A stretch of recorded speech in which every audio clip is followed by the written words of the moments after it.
Hello, good morning mga ka-jingles. Good morning, good evening po sa lahat mga ka-jingle.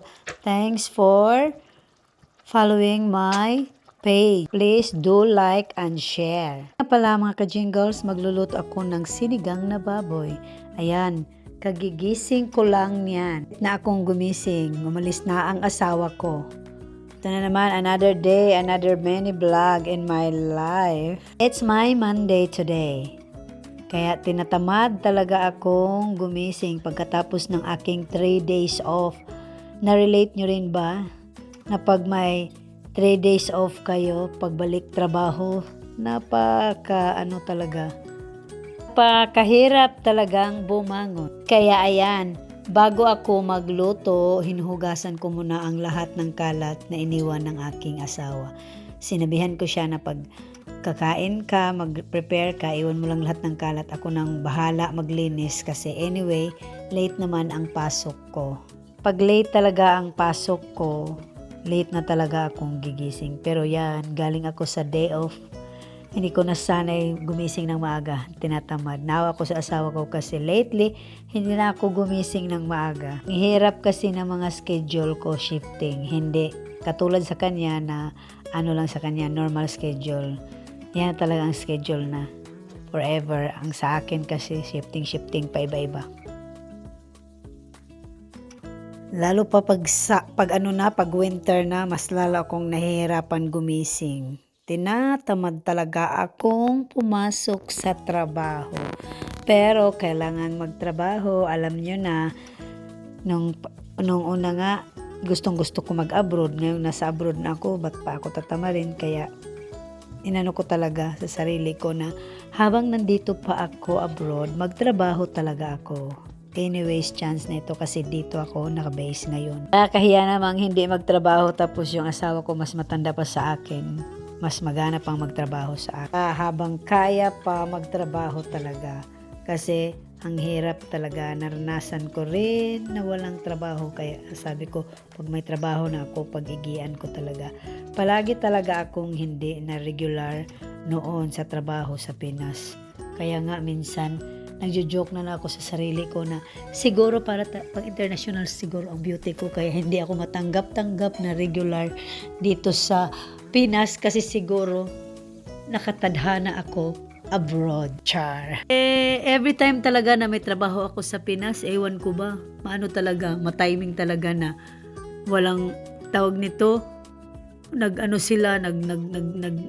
sila ng tauhan. So, it means ikaw ang pinakabago, so ikaw ang talagang maapektahan.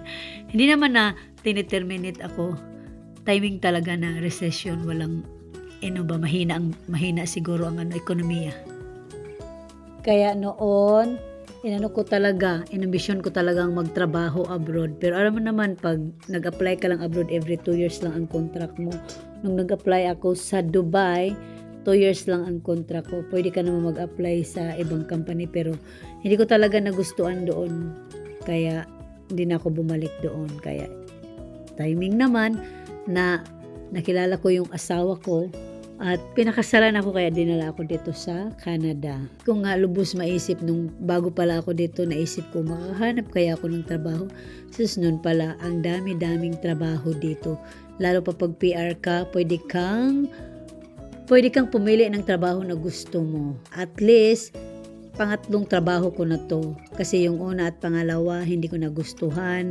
Nag-resign ako at lumipat ako dito. At least dito, na talaga ako, regular at full-time. Ang tawag nito, at ang advantage ko pa, malapit lang siya sa bahay namin. Pwede lang siyang lakarin.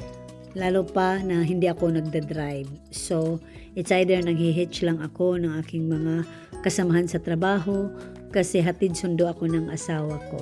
Takot na takot talaga akong mag-drive kasi ever since hindi naman talaga ako nagda-drive kahit sa Pinas. At lalo pa dito ang weather, may winter. Hindi pareho sa Pinas na all year round summer. Kaya lalo pa pag winter, nakatakot mag-drive kasi madulas. Wala talaga akong guts na mag-aral mag-drive. Ayaw ko talaga. So, hindi naman ako pinipilit ng asawa ko. Kaya pag hindi niya ako mahatid, ibubuk niya ako ng taxi. Maaga pa lang, ibubuk na niya ako. Pag alam niyang wala din akong masasakyan, wala din akong mahitch na kasamahan sa trabaho kasi magkaiba yung schedule namin or iba day off or iba nag-vacation. So, as long as kaya niya, pag wala siyang meeting, busy siya, pwede siya lalabas sa opisina, kukunin niya ako. Pero pag wala talaga, book ako ng taxi kasi ayaw din niya akong maglakad.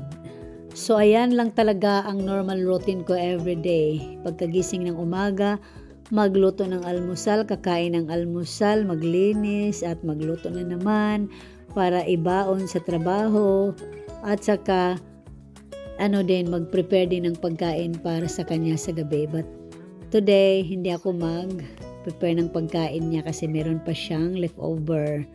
Ayaw kasi niyang magsayang ng pagkain. So, sa akin, ako lang kakain nito kasi ayaw niya ng maasim.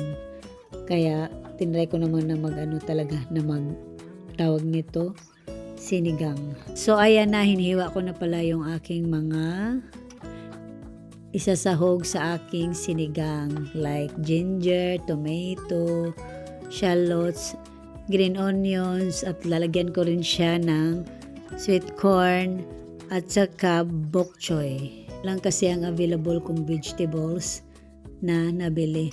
Kasi dito kasi guys, pag bibili ka ng vegetables, malaki talaga siya ang packaging.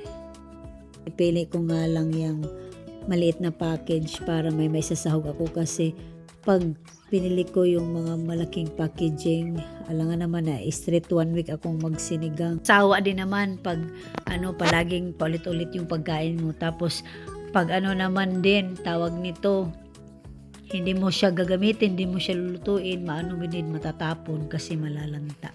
Tapos ko nang nilaga ang aking pork. So ayan na, magigisa na ako para start ko na ang aking sinigang.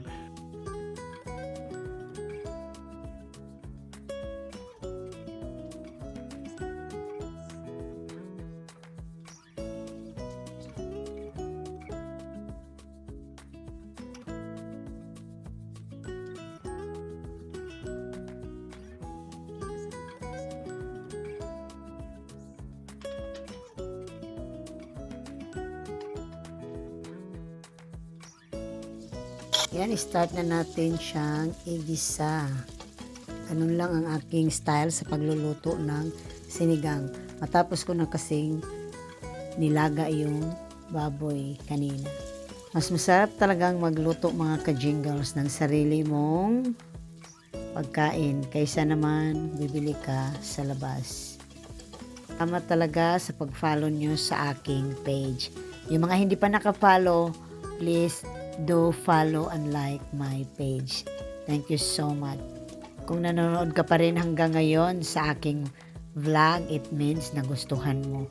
Pasensya na talaga na hindi masyadong maganda ang aking reception sa pagbo-voice over. Hindi pa kasi ako masyadong magaling sa pagbablog. Pero tinry ko talagang gawing mabuti ang aking pagbablog. Ayan, nilagyan ko na ng magic syrup. May magic syrup para dito sa Canada mga ka-jingles sa mga Filipino stores. Meron pa nga mga ibang lahi na tinatanong kung saan ko daw nabibili. Siguro na-try na niyang ganun tapos nagustuhan siguro nila. Ito ang aking version sa pagluluto ng sinigang.